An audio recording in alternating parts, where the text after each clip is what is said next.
Kanjeng Nabi itu di Riyadhus Shalihin ada riwayat begini. Beliau sedang berjalan dengan berapa sahabat ya, di melintasi sebuah kuburan. Lalu ada seorang perempuan yang sedang duduk di tepi kuburan dan menangis. Jadi kuburan itu keluarganya ya. Kanjeng Nabi lalu bersabda kepada perempuan ini, ittaqillaha wasbiri. Bertakwalah kepada Allah dan sabarlah. Maksudnya sabar terhadap kapundute keluarganya itu. Perempuan ini nyaut gini, pergilah. Kamu ngomong begitu karena tidak mengalami musibah yang kualami. Itu Nabi loh yang digituin ya.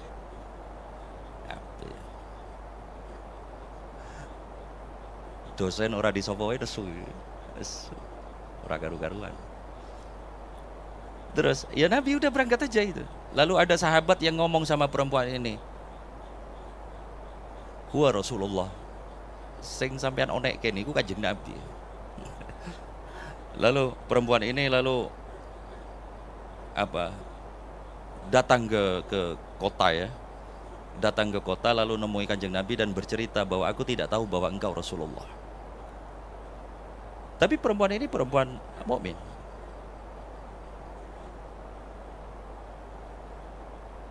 Coba bayangin ada peristiwa seperti itu. Ada peristiwa seperti itu.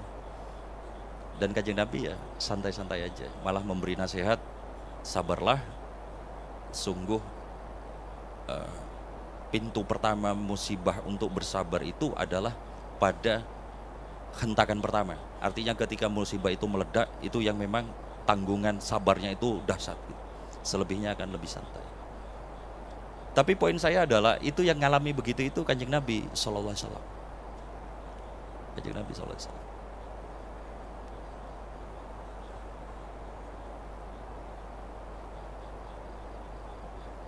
Peristiwa-peristiwa seperti ini atau riwayat-riwayat seperti ini yang mencerminkan tentang akhlak Nabi itu banyak betul hasanahnya. Yang itu kadangkala sering membuat saya itu kayak batin, iki piye ya wong-wong iso ngene kepada Kanjeng Nabi gitu ya. Tapi ya begitulah Kanjeng Nabi berinteraksi dengan umatnya dengan beragam karakter, dengan beragam latar belakang, kondisi dan segala macam. Sehingga saya membayangkan bahwa lahirnya begitu banyak hadis sunnah Nabi itu tentu sebagiannya itu lalu terhubung dengan konteks-konteks tertentu yang itu melibatkan orang-orang di masa itu. Tidak semua orang-orang yang terhubung dengan Nabi itu adalah figur-figur seperti Abu Bakar As-Siddiq misalnya. Tidak semua. Sebagian lain ada model orang-orang yang mungkin pengikutnya hari ini banyak karakternya. Ada orang yang datang ke Kanjeng Nabi minta, wahai Rasul berilah aku sedekah. DKI tidak dijelaskan seberapa. Cuma itu. Katakanlah DKI 20.000 lah misal gitu ya. Rasul kok nggak 20.000. Tambahin sama Nabi gitu. Karakter begini hari ini banyak gitu, banyak. Tapi Nabi menyikapinya dengan ketenangan. Bisakah kita tenang gitu loh kalau ngadepi begitu? Angel loh, angel. Kenapa? Karena kita nggak punya akhlak yang mendekat saja tidak, jauh.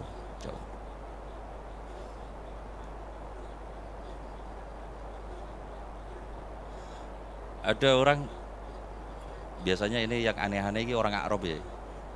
Ya, Kang Din Rosidin lah kira-kira. Orang-orang Arab ya. Nabi lagi ngaji gitu ya, nerangkan gitu. Tiba-tiba diinterupsi berkali-kali gitu. Ya tapi Nabi dengan keluhungan akhlaknya itu malah kerap menjadi sumber dalil yang itu lalu menjadi kabar gembira buat umatnya di kemudian hari. Kanjeng Nabi lagi cerita misal tentang kiamat gitu ya. Ada orang Arab itu yang berkali-kali nyeletuk sampai 3 kali gitu. Mata sa'ah ya Rasulullah, kapan kiamat itu? Kok dari tadi cerita kiamat, kiamat itu kapan sebenarnya gitu. Coba aja dengan ngomong gitu pas saya ngomong, orang saya nesu mesti. Kanjeng Nabi bersabda begini kepada orang itu. Ma'adattalaha, apa yang telah engkau siapkan untuk menyambut kiamat itu? Qala, orang Arab itu berkata, ma'adattulaha ya Rasulullah, aku nggak punya persiapan apa-apa. Min kasirin, bikasirin min sholatin, wala saumin, wala sedekatin. Aku tidak punya persiapan apa-apa dengan misalnya memperbanyak sholat, memperbanyak puasa, memperbanyak sedekah. Ya kita banget lah ya, kita banget. Walakin nih, akan tetapi ya Rasul, uhibbullaha walakinni uhibbuka walakinni uhibbullaha wa rasulah. Tetapi aku mencintai Allah dan mencintai engkau wahai Rasul.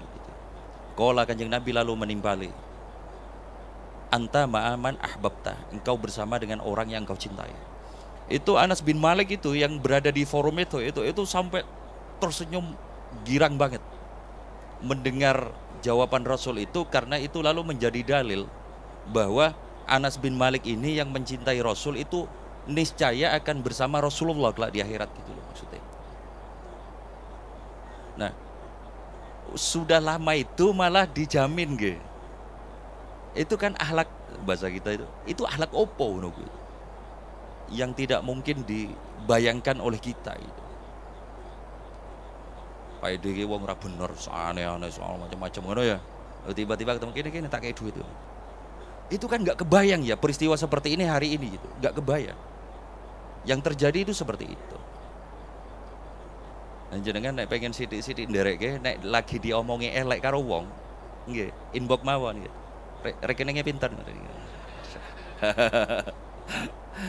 Nek lagi dielek-elek sama orang di sosmed dulu, nggih. Di DM nopo di inbox, rekeningnya pinter. Ndereke Kanjeng Nabi tapi angel. Wah, angel. Enak nggo tuku nasi padang dhewe mawon nggih. Angel.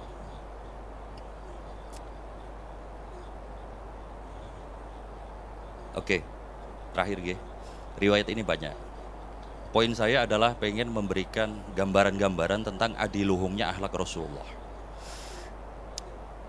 Selepas perang Hunain,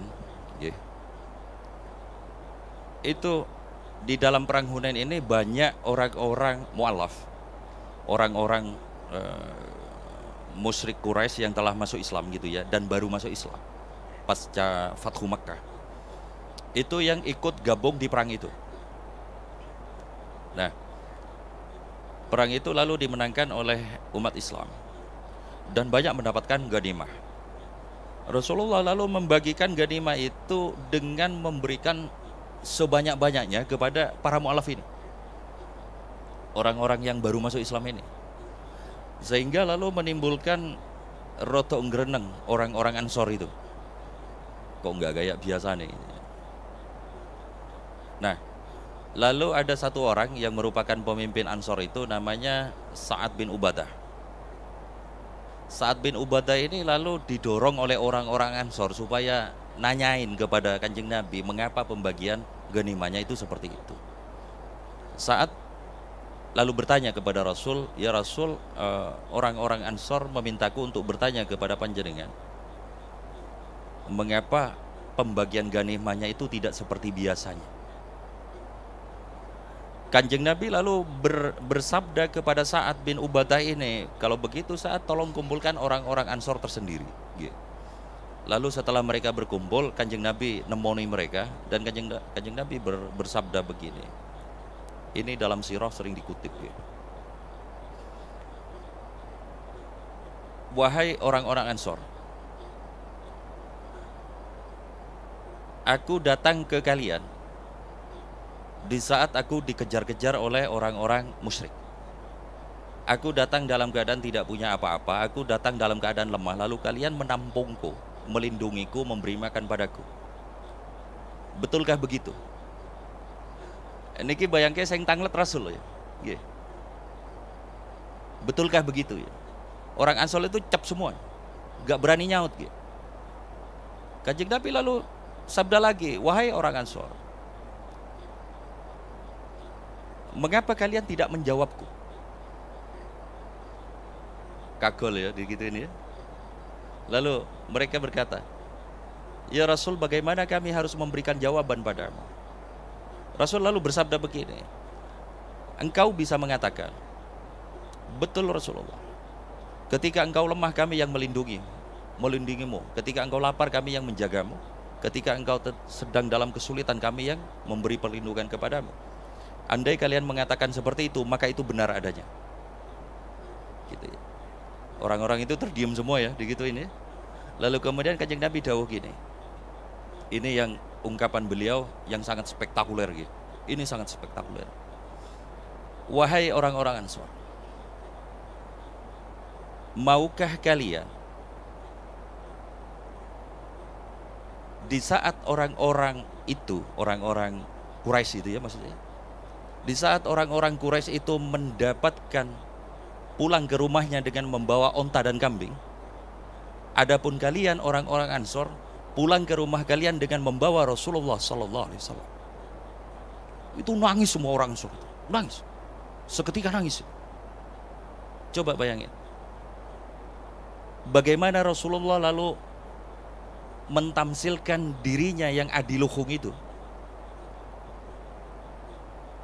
yang laulahu lam tukhrajid dunya minal adami gitu ya, mentamsilkan dirinya yang mulia itu dengan sesuatu yang hina dina, yakni kambing dan unta. Itu nek enggak batin yang adiluhung itu angel gitu.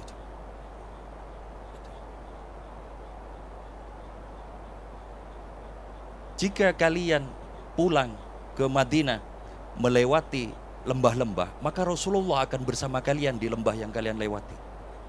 Jika kalian pulang ke Madinah melewati bukit-bukit, maka Rasulullah akan pulang bersama kalian melewati bukit-bukit itu. Itu tambah jadi orang-orang nangis itu ya, nangis itu. Ini lalu menjadi keterangan yang sangat masyhur bahwa ungkapan Rasulullah yang memperbandingkan dirinya yang agung dengan unta dan kambing ini sekaligus menjadi dalil bagi serentak terkereknya keagungan seseorang yang terhubung bernisbat dengan Rasulullah dibanding seluruh hal yang selain Rasulullah dunia seisinya ini. Maksudnya begitu. Kalau mungkin dikatakan dengan ungkapan yang ekstrim, yang mungkin kita tidak terbiasa untuk mendengarnya, ungkapan tersebut bisa diturunkan menjadi sejenis kalimat begini: jika engkau bisa bersolawat kepada Rasulullah, maka satu solawatmu itu sungguh lebih adiluhung dari uang berapapun angkanya. Gitu ya. Ini kan angel gitu. Oh, tetap uang penting.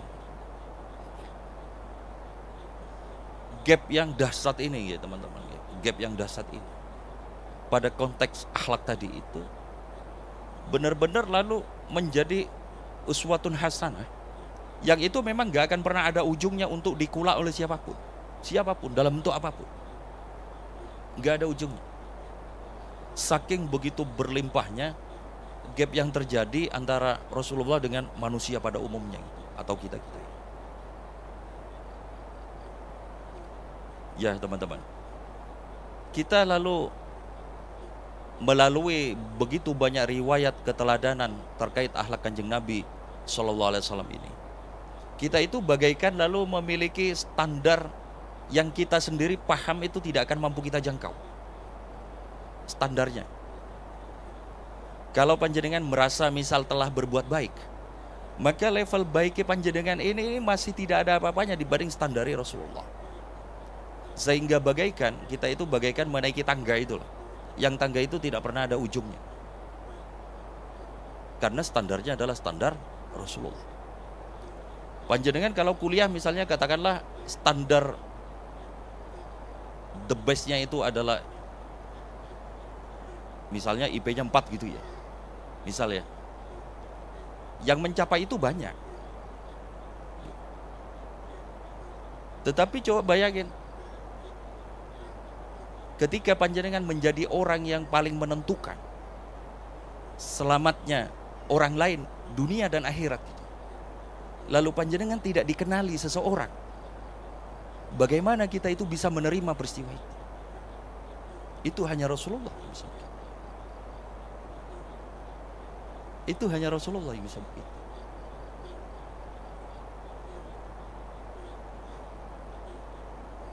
Betapa beruntung ya kita sebenarnya diberi standar, warisan standar itu, yang standarnya itu selalu di atas. Dalam hal kebaikan-kebaikan, dalam hal peribadatan. Sementereng-menterengnya panjenengan ngelakoni sunnah. Sholat misalnya. Maka itu tidak akan pernah mencapai apa-apa di hadapan standar yang telah ditetapkan oleh Rasulullah. Rasulullah semalaman sholat sunnah sampai kakinya bengkak. Ini jangan turu sampai meripati bengkak enggak? Enggak. Enggak. Rasulullah kalau di rumahnya ada uang itu sebelum tidur dikeluarin sedekah. Jangan memang nggak ada uangnya ya. Ya apa yang mau dikeluarin? Ya Allah. Ya begitu, kita punya standar-standar tinggi seperti itu. Yang itu uswatun hasanah Rasulullah itu selalu berbentuk seperti itu pada hidup kita. Nah, ada bagian-bagian yang memang itu lalu menjadi semacam breakdown bagi diri kita, yang mungkin breakdown ini insya Allah banyak bisa kita capai, dan seyogyanya ini yang kita optimalkan. Jangan untuk bersabar ketika membantu orang itu kan angel. Sudahlah membantu orang malah diomong elek kan angel. Untuk bersabar, iya toh, angel. Ada misalnya bentuk-bentuk lain keteladanan Rasulullah yang itu relatif mudah untuk kita capai. Apa misalnya? Katakanlah Rasulullah senang bersiwak misal gitu. Rasulullah ketika mau ke toilet itu melangkah dengan kaki kiri. Ketika keluar dari toilet melangkah dengan kaki kanan. Rasulullah senang pakai parfum misal. Rasulullah senang pakai minyak rambut. Rasulullah merapikan jenggotnya dan segala macam. Rasulullah tabasam, ora senyum, ora galak, ora macak serem. Rasulullah pakai celak ketika mau tidur, nggih. Jangan dipakai ketika lagi kumpul kancane medeni. Saya sering batin gini, kenapa ketika celak itu dipakai wong kene itu ya, aku ora nyebut wong ya, nggak nyebut orangnya. Ketika dipakai orang sini itu kok jadi kayak ganjil ya, iya tak? Iya kan? Jenengan nek nggak percaya nganggo celak lalu cermin dhewe, ora medeni. Makanya wis bener. Hadis itu bener ketika mensunahkan celak itu dipakai mau tidur, men ra medeni kancane. Aku tahu jawabannya kenapa itu. Karena wajahnya Rasulullah itu sedemikian menterengnya, nggih. Wong gak usah ke Rasulullah lah. Wong Arab itu loh. Api-api itu raine nggih. Wajah itu. Ketika dikei celak itu kan ayu banget. Ganteng. Oh, nek wong kene. Abot-abot. Tapi ya nggak apa-apa lah, semangatnya untuk nderek ke celak itu nggih. Cuman pakai kalau mau tidur nggih. Jangan dibawa ke kafe. Saake kancane nggih.